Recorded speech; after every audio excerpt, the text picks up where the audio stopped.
Yuk. Assalamualaikum warahmatullahi wabarakatuh. Waalaikumsalam warahmatullahi wabarakatuh. Pada pertemuan sore kali ini, kelompok kita akan mempresentasikan tentang membangkitkan dan memilih ide bisnis. Silakan dimulai oleh teman saya.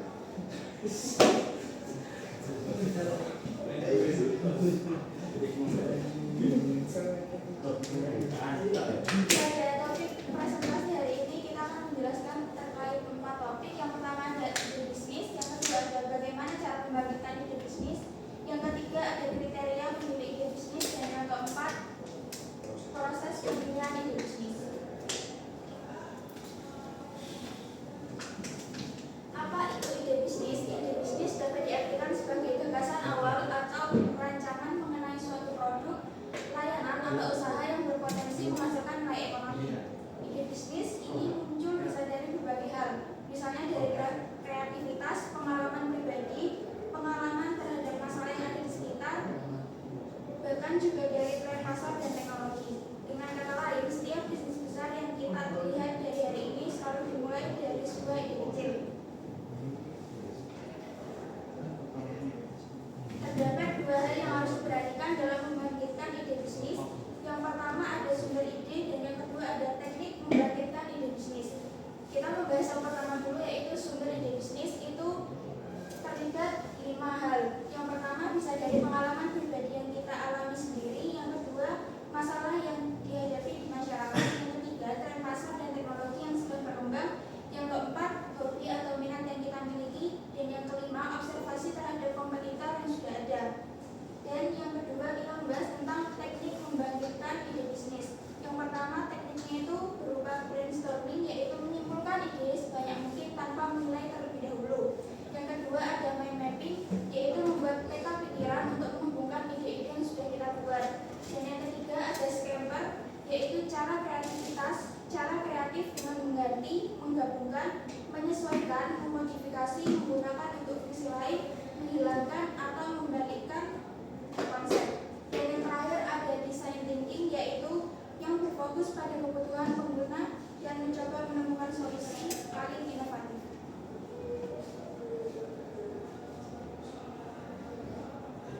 Baik, kemudian kita akan membahas kriteria dari pemilihan ide bisnis. Semoga kriteria yang kita tampilkan di sini bisa menjadi pertimbangan tersendiri dalam memilih ide bisnis tersebut. Yang pertama adalah kelayakan pasar. Yang menjadi pertanyaan di sini, apakah ada konsumen yang benar-benar membutuhkan? Bisa menjadi pertimbangan. Yang kemudian yang kedua, kelayakan teknis. Teknis di sini mengarah kepada sumber daya atau teknologi yang tersedia.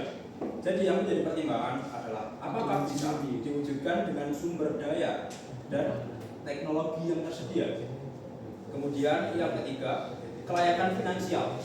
Dari kata finansial kita dapat tahu sendiri, finansial tidak jauh dari kata ekonomi atau keuangan. Jadi yang menjadi pertimbangan di sini adalah apakah ada potensi keuntungan yang jelas. Kemudian yang keempat, kelayakan manajerial. Sempat disinggung pada presentasi sebelumnya, dasar dari kewirausahaan salah satunya adalah dapat memanajerial. Jadi yang menjadi pertimbangan di sini adalah apakah kita memiliki kemampuan untuk mengelola ide yang tersebut. Dan yang terakhir, keunikan dan keunggulan kompetitif. Di sini dalam berbisnis pasti tidak jauh dari persaingan. Maka yang menjadi pertimbangan di sini, apakah ide kita berbeda dari kompetitor dan punya nilai tambah. Kemudian yang akan dibahas selanjutnya yaitu proses seleksi ide bisnis dilakukan secara bertahap.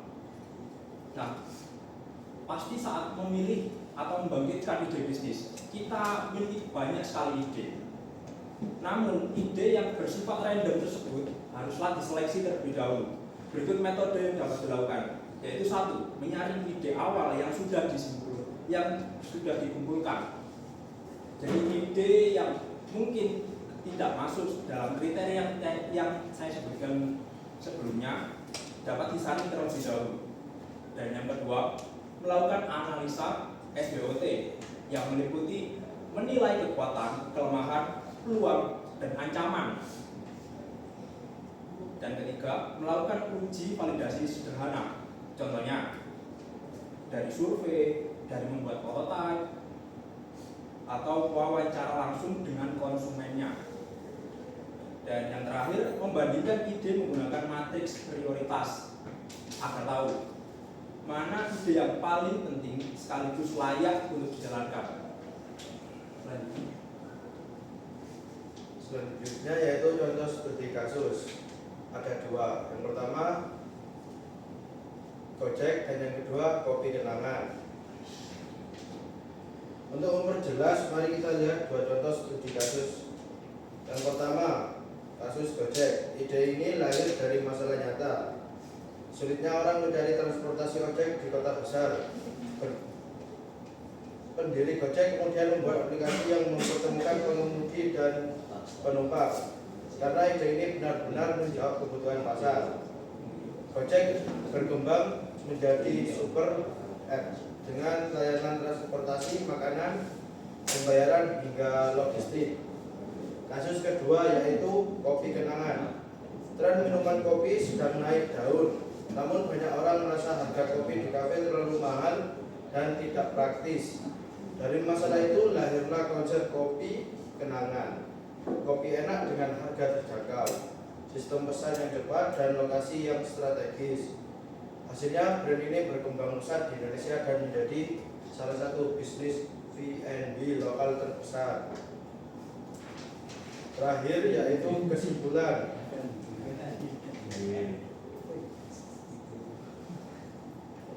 Dari pembahasan tadi dapat kita simpulkan bahwa ide bisnis adalah fondasi utama dalam teknopreneurship.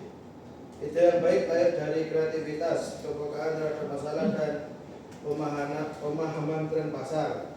Namun ide tidak boleh asal dipilih, melainkan harus melalui proses seleksi dengan kriteria yang jelas.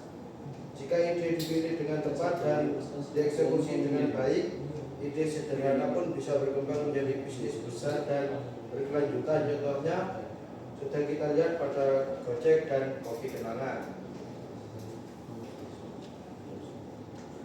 Selanjutnya kami akan melakukan sesi tanya jawab dan juga diskusi.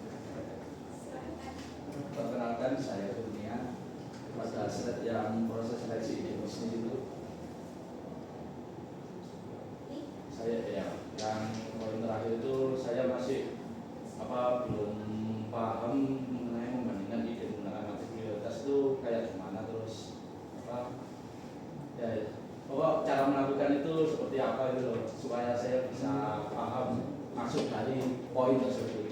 Saya ulangi, jadi lebih ke teknik dari matriks prioritas tersebut atau sistemnya. Gimana? Enggak, maksudnya gimana itu? Iya, sistemnya matriks prioritas itu gimana juga. Iya, nanti jelasin penggunaan sistem tersebut loh. Contohnya seperti apa gitu.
Wes. Sudah dikirim.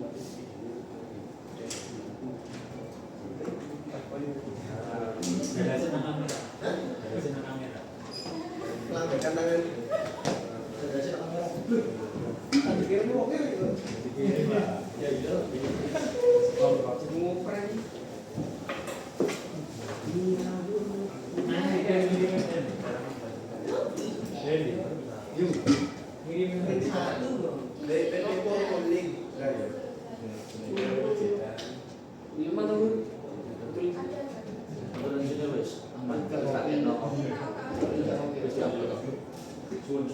Oh iya iya.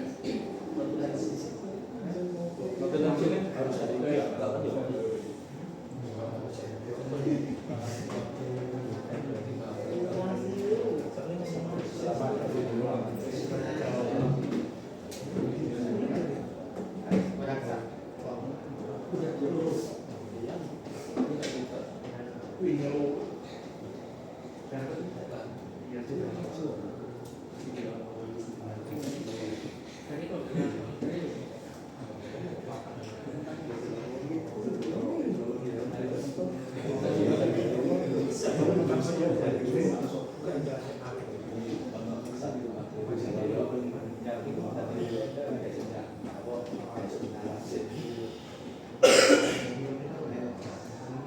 Untuk cara pembandingannya yaitu dengan menentukan kriterianya, misalnya dari segi dampak yaitu seberapa besar manfaatnya, dan usaha seberapa sulit atau mahal dibuatnya, dan juga membandingkan hasilnya. Yang pertama ide dengan dampak tinggi dan usaha rendah. Yang kedua ide dengan dampak tinggi tapi usaha besar, bisa jadi proyek penting. Dan yang terakhir dampak kecil dan usaha besar kurang layak. Jadi kemungkinan itu kayak ada tabel dua penilaiannya gitu, dari skala 1 sampai skala 5. Skala 1 itu misalkan yang paling rendah, skala 5 itu yang paling tinggi. Jadi di setiap yang sudah dijelaskan tadi itu kayak dimasukkan nilai-nilainya setelah kita sudah melakukan proses 3 proses yang pertama tadi, kan yang terakhir itu melakukan pembandingan matriks prioritas. Jadi maksudnya di sini akan menggunakan skala 1 sampai 5 itu juga bisa. Selanjutnya, oke Mas Enggal. Oke, masih menyinggung tentang matrik prioritas. Kalau kita bicara tentang prioritas kan otomatis pilihannya dari 1, minimal 2 atau 3 lah. Kalau 1 kan nggak mungkin kita prioritasin, yang udah pasti yang dieksekusi cuma 2 aja. Terus kita bicara tentang skala 1 sampai skala 5. Kalau memang orang awam menurut saya menciptakan dan membuat ide bisnis itu sepertinya cuma kepikiran satu hal. Soalnya yang pertama dia mikir tentang pendanaan, terus yang kedua dia mikir tentang keuntungan juga, terus yang ketiga dia pasti mikir tentang resiko. Otomatis kalau memang perorangan secara individu baru mau mulai berwirausaha, entrepreneur atau intrapreneur, dia pasti hanya, dan saya yakin 80% mungkin itu masih memiliki satu ide. Ide tersebut bakal berkembang kalau misal dia sudah menjalankan usaha tersebut dan bisa mengamati, seperti mengamati pasar, terus mengamati kemauan konsumen, otomatis idenya bakal menambah. Kita bicara tentang ide awal. Ide awal kalau kita cuma memiliki satu ide untuk usaha, kita bilang kayak usaha kopi kenangan gitu. Seperti di studi kasus yang kedua tadi, apakah dengan cuma kita berbekal satu ide kita bisa mengembangkan ataupun menjalankan proses seleksi ide bisnis dengan metode matrik prioritas? Pertanyaan saya seperti itu.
Tadi pertanyaannya itu kan dengan ide satu itu bisa nggak pakai matriks prioritas gitu.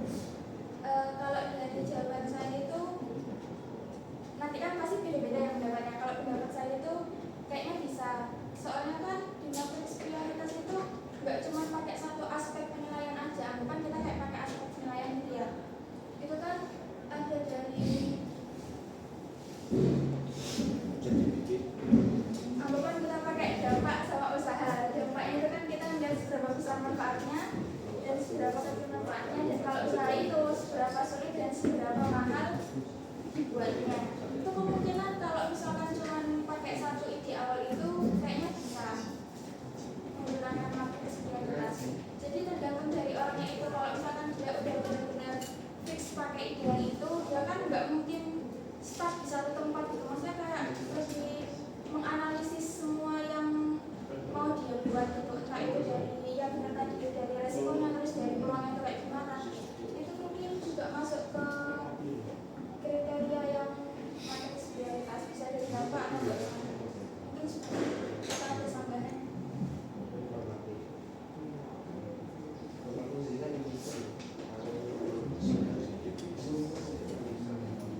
Berarti intinya dari jawaban tersebut bahwa meskipun idenya cuma satu, kita tetap bisa menggunakan matriks prioritas yang digunakan untuk menyeleksi kedalaman dari ide kita tersebut.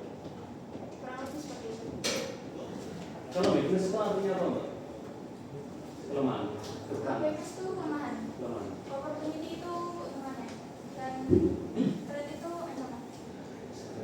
Strength, weakness, opportunity, trait itu kan termasuk juga dalam kategori menyeleksi kedalaman. Berarti kan menurut saya mungkin dari jawaban Mbaknya tadi kan cukup hanya seleksi hingga di nomor 3, enggak sih?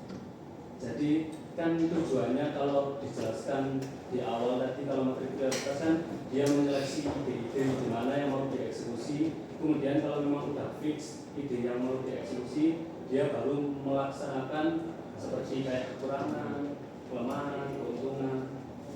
Jadi menurut saya seperti itu. Jadi mungkin matriks prioritas ya bisa digunakan hanya untuk kalau kita memiliki lebih dari satu ide.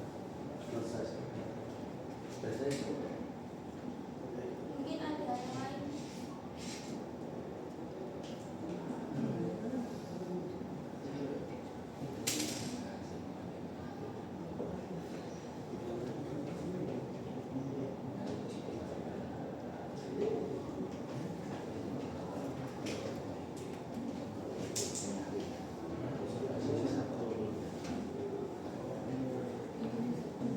Silakan, mungkin ada yang mau ditanyakan dari beberapa materi yang disampaikan, atau mungkin ada beberapa yang terasa janggal. Oh iya iya.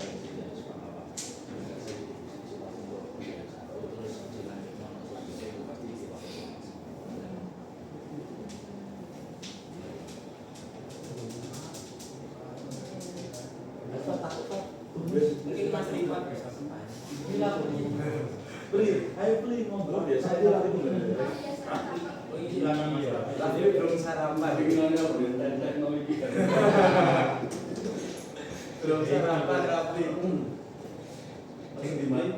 Di mana nak awet kalau boleh kasihan juga. Anak. Boleh kelompok dan cek dia. Anak lain.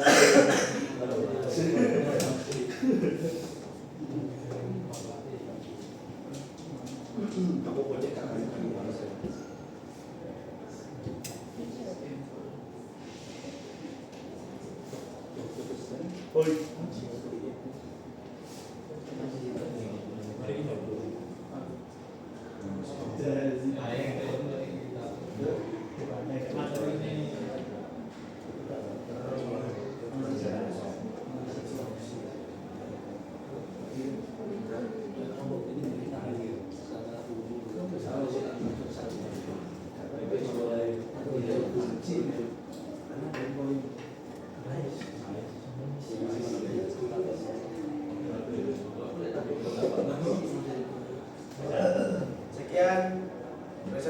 dan sesi tanya jawab dari kelompok kita. Assalamualaikum warahmatullahi wabarakatuh. Waalaikumsalam warahmatullahi wabarakatuh.